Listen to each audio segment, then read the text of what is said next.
top stories. Funding the government to avoid a shutdown. Lawmakers again working on a temporary spending bill. That's to get us through the last 2 months of this year. Lawmakers from both sides responding to the bill. Secretary of Homeland Security Alejandro Mayorkas could face impeachment this week, the latest on a push to oust him. Donald Trump Jr. returning to the civil fraud trial in New York. This time, former President Trump's legal team has brought him in as a witness. Moody's lowered its credit outlook of the United States from stable down to negative on Friday. Is the United States' last AAA credit rating under threat? 1 million followers love her lessons. Now Ganjing World has picked her to be their kindness ambassador. Find out more about an English teacher's mission in life. Again, House Speaker Mike Johnson introduced the bill on Saturday. He would fund the government temporarily for about 2 months. We're going to have to. I mean, there's no choice here. I mean, the world is on fire from where I sit. It is too, urgent. We can't sit back and do nothing. And talking to Prime Minister Netanyahu, they needed this yesterday, in his words. Ukraine needed it yesterday. The border, for certainly, needed it yesterday. And we know that Chairman Xi is threatening Taiwan and the Pacific. I don't like this laddered CR approach. It looks gimmicky to me, but I'm open to what the House is talking about. The priority has to be keeping the government open, and I think this is a moment where reasonable people in the Senate, and that's where most of the reasonable people are these days, have to make sure that we are not making the perfect the enemy of the good. I don't like what the House is talking about, but I'm willing to listen. the bill doesn't include funding for Israel or Ukraine. House Republicans previously said Congress would need to cut the IRS budget to allocate funding to other nations. Democrats disagreed, arguing that would only hurt the deficit. They say that's because the IRS would have fewer agents to collect taxes. Impeaching President Biden or not, House Republicans Resolution to oust Mayorkas last Thursday. Congressional Republicans say the secretary has failed to secure the U.S.-Mexico border. U.S. border agents have arrested more than 5 million illegal immigrants since Biden took office in 2021.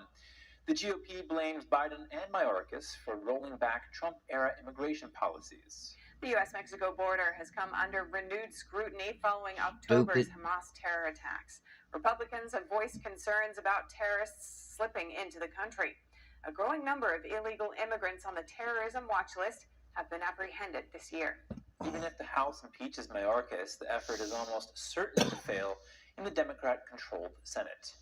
And former President Trump's oldest son is returning to the New York civil fraud trial. Donald Trump Jr. is back in court today as the first defense witness. Trump's lawyers started calling witnesses of their own today.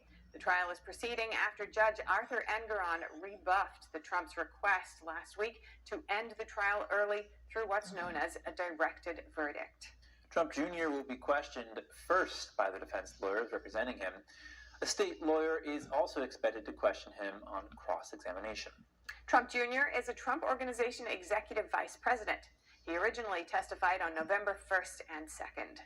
The younger Trump said he never worked on the annual financial statements at the heart of the lawsuit. The trial will continue tomorrow.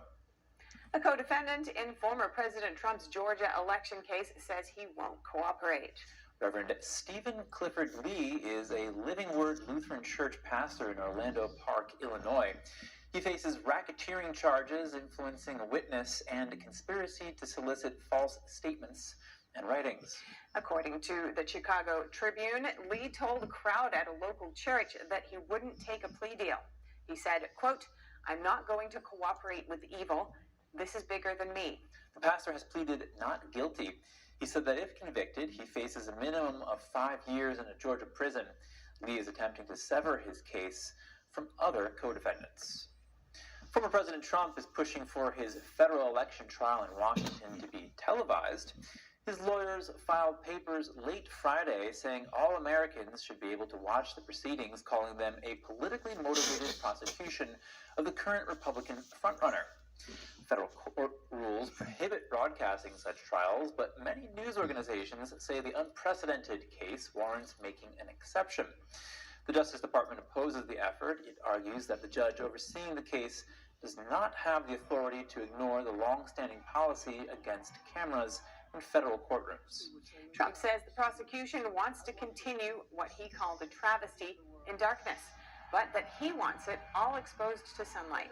In the former president's civil trial, his lawyers will begin Trump's defense today by calling their witnesses.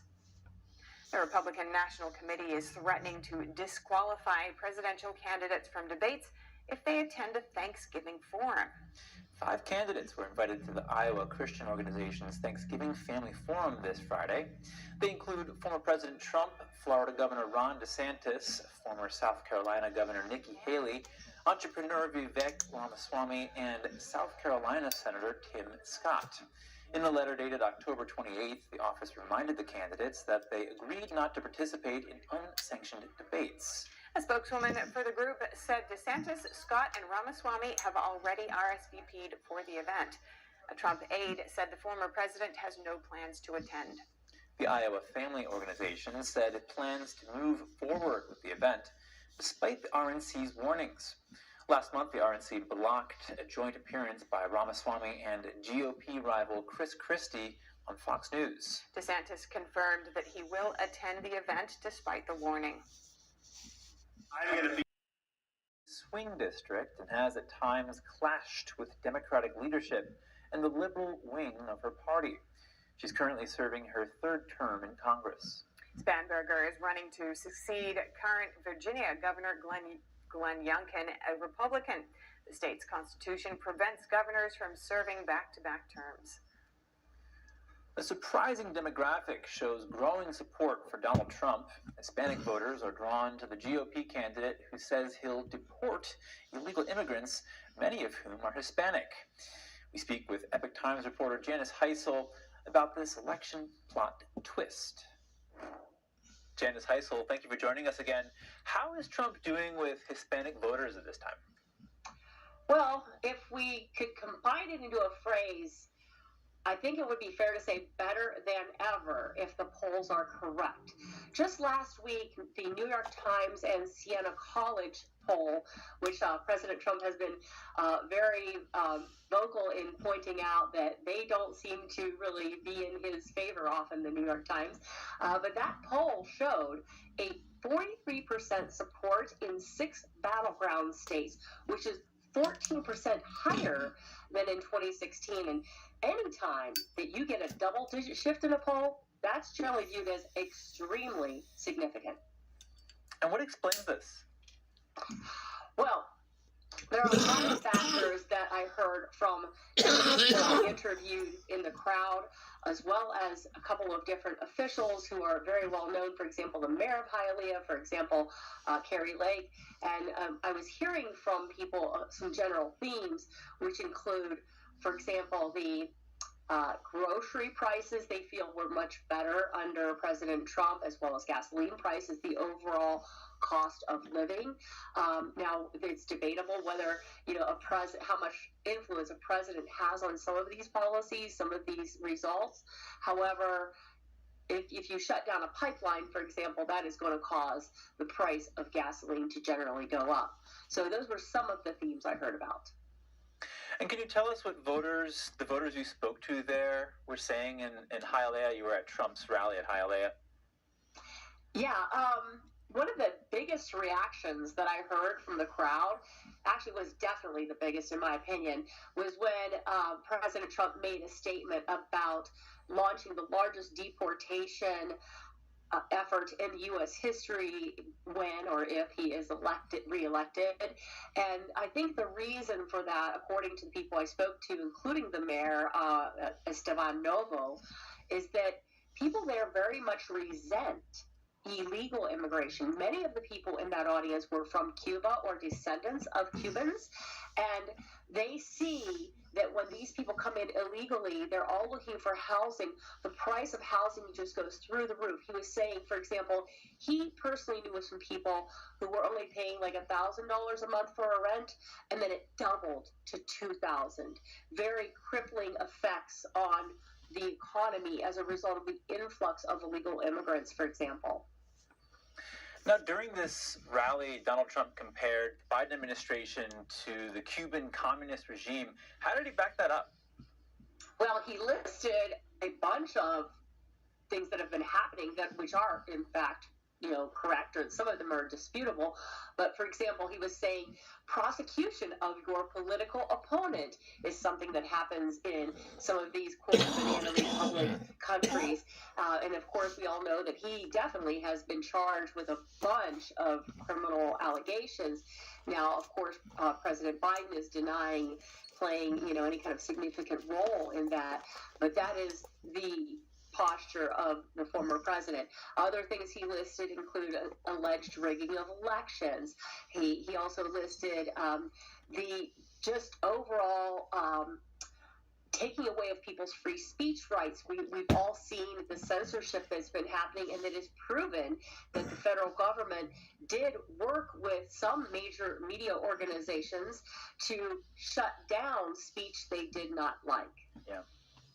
Yeah, recent polls show Donald Trump beating Biden in several key battleground states. What's the significance of these numbers, given that we're a year away from the actual election? Great question. A pollster I spoke to, Rich Barris, with the Big Data poll, who has access to several million voters that he regularly polls online, he told me that this is the best that he has seen President Trump perform in polls at this juncture. Now, of course, a lot could change, as you point out, in a year. But, considering the general trend, if that trend continues, he is definitely trending upward toward a win if he doesn't also get the Republican nomination and also dodges or somehow finds a way to get these criminal indictments to not really, affect the vote that much. Yeah, and of course, a lot can happen between now and next year this time. All right, Epoch Times reporter Janice Heisel, thank you so much. Thank you. Hear from a retired New Jersey police detective after 4 LA officers took their own lives within a 24-hour period. We have that and more after this break. Inflation, even losing your freedom of speech and being censored on the internet. It's all being driven by ESG ideology. Who's in control? What can you do about it? Find out in the